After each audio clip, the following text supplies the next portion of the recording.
Kamusta Virgo? Welcome to Like a Tarot. Alamin natin kung ano ang message ng mystical cards sa iyo.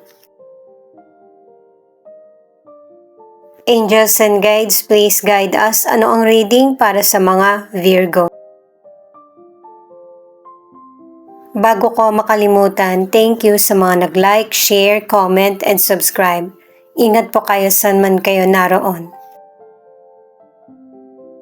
Itong card na ito ay pinaghahanda ka sa kapalaran na nakaplano para sa iyo. Ang ilan sa inyo magkakaroon ng reunion or unexpected na pagkikita. Meron kang katotohanan na malalaman.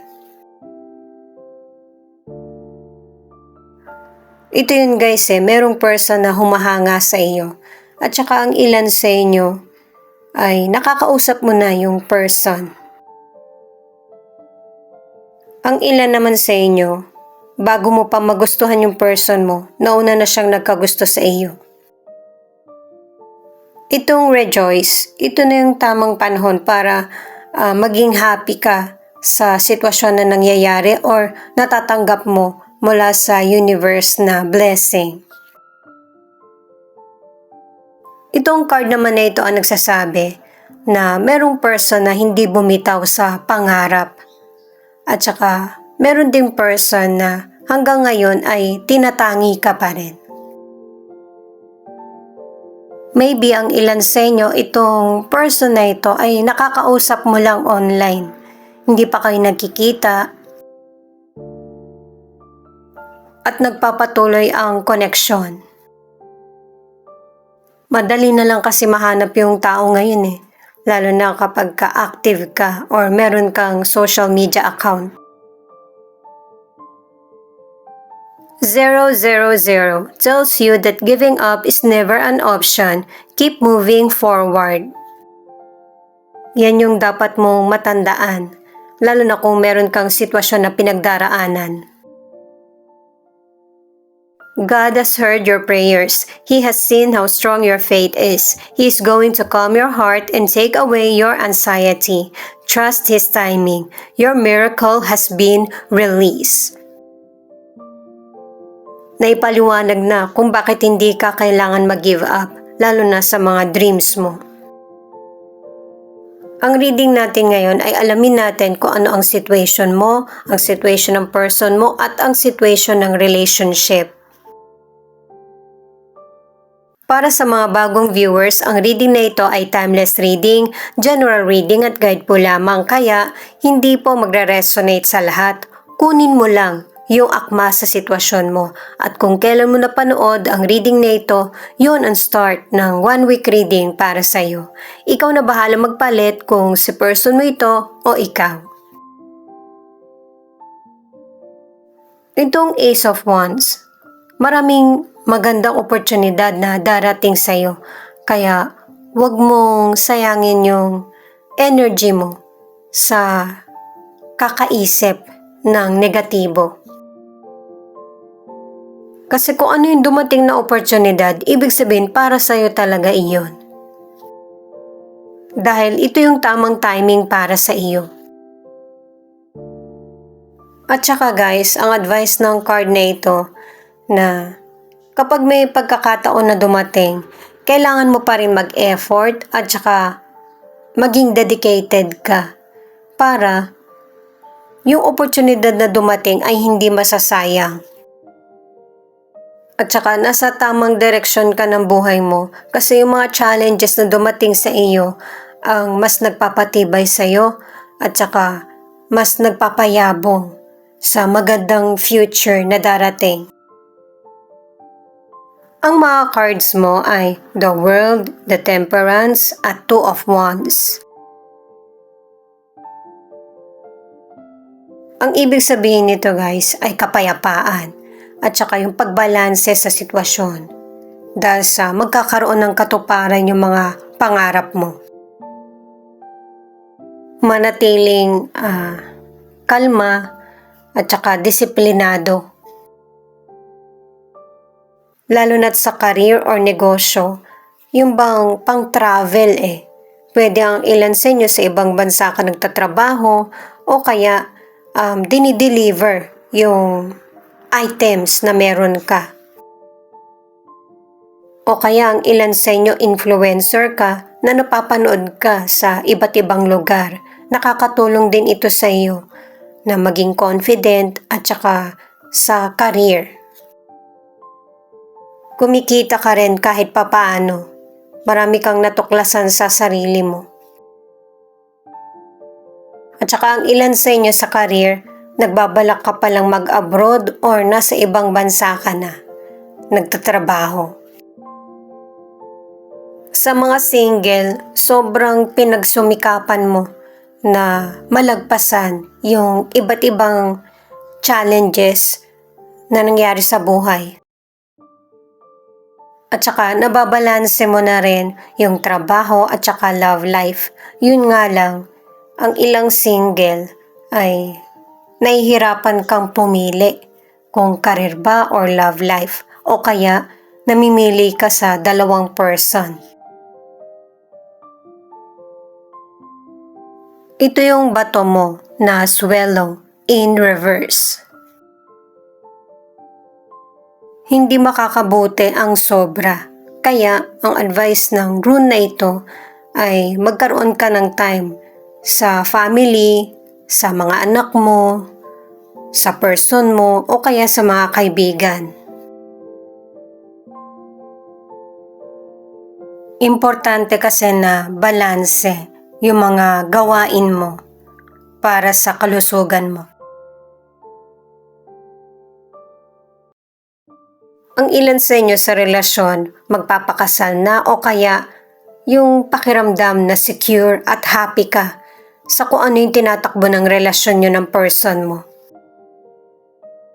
At saka meron ding perfect balance, payapa, kontento ang relasyon nyo ng person mo.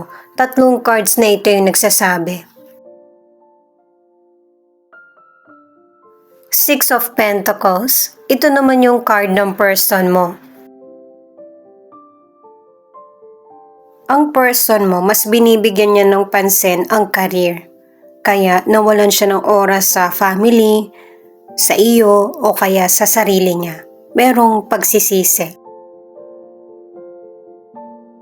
Ang ilan naman nagkakaroon ng problema sa relasyon kasi walang contentment.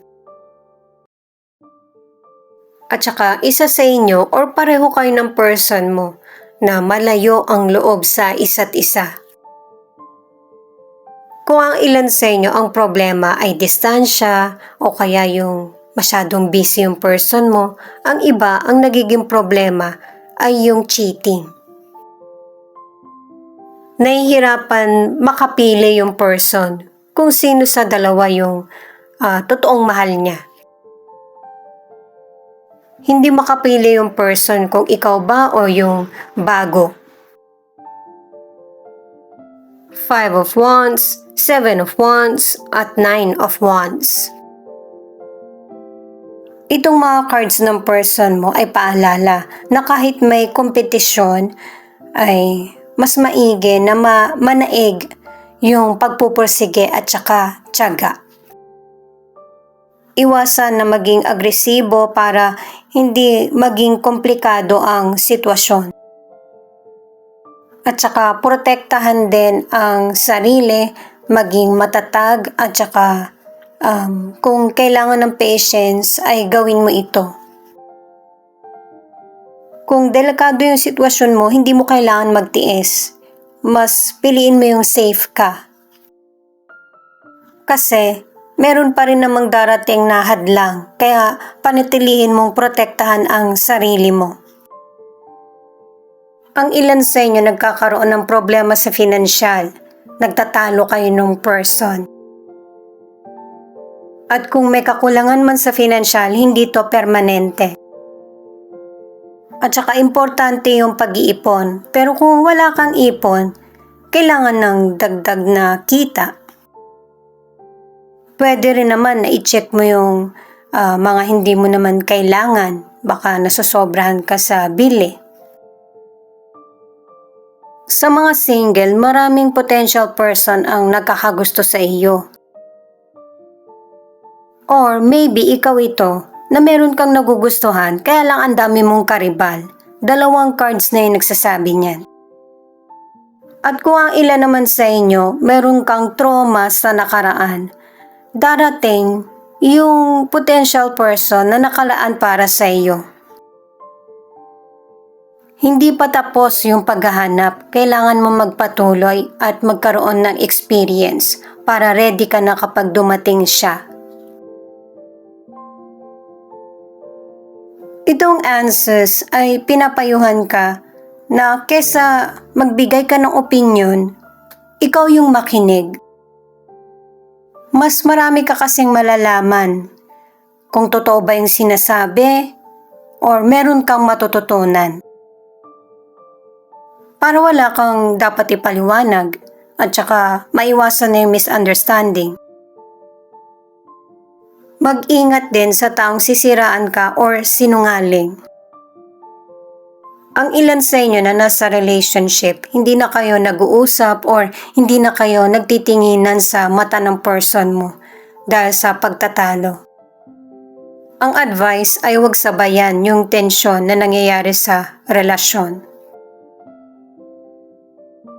Itong 5 of Cups ay mas maigi na harapin mo yung mga battles na nangyayari sa buhay mo. Huwag ka rin matakot sa pagbabago kasi matututo ka dyan at kailangan mong tanggapin ito. At itong card na ito ang nagpapatunay na makakaya mo lahat para makasurvive. At saka ang ilan sa inyo, naka-3 cards ka na nagsisisihan kayo ng person mo at saka merong third person na sumisira sa relationship nyo. Pwedeng career or negosyo ang nakakasira, yung mga nakikisawsaw, o kaya other person. At sa relationship, 2 cards na yung nagsasabi na huwag mo hayaan na sirain ng ibang tao kung ano yung magandang sinimulan mo na relasyon. At saka base sa mga cards, pareho na rin kayong pagod ng person mo sa iba't ibang challenges na dumarating sa relasyon.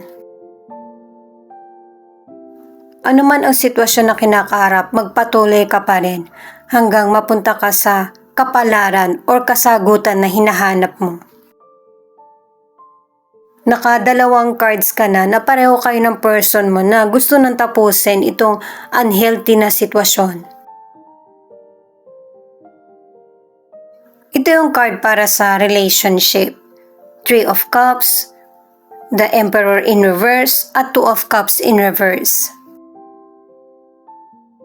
Naka-4 na cards ka na kahit mahirap itong gawin, kailangan mong maging makatwiran at kalma. Kasi syempre tayo kapag nagagalit tayo kung ano-ano na yung nasasabi natin, nagiging menos para sa atin. Kaya kailangan yung gusto mong sabihin ay nasa tama. Yun lang kasi yung paraan para maprotektahan mo yung sarili mo sa mga taong mapanlamang sa iyo. At saka, ito na yung time na ang ilan sa inyo ay magiging malaya ka na sa mga toxic na situation at saka person. Isi-celebrate mo pa ito kahit na nasasaktan yung puso mo. Ang ilan sa inyo sa health ay magkakaroon ng healing at saka happiness.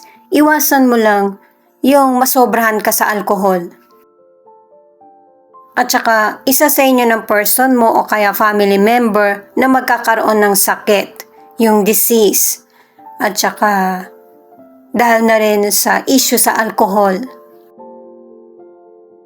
Ang ilan naman, sobrang mahal ka ng person mo, nagiging obsession. Hindi na healthy yung ganitong relasyon. Sa mga single, naka-2 cards ka na para sa reunion. Maybe meron kang anak sa dati mong nakarelasyon, magkikita kayo ulit. Kung ano yung pagkakakilala mo sa kanya noon, ganun pa rin siya ngayon. At saka, hindi talaga kayo compatible base sa mga cards. Ang ilan na nasa relationship, nauwi sa hiwalayan ang relasyon nyo ng person mo dahil sa hindi magandang behavior at maling pagtrato niya sa iyo. Hindi mo na nakayanan. May third party, abusive at saka mapagkontrol. Itong Urus ay tagumpay pagkatapos ng mga kinaharap mo na problema sa buhay. Kumbaga inalis kung ano yung mga hindi na kailangan sa buhay mo.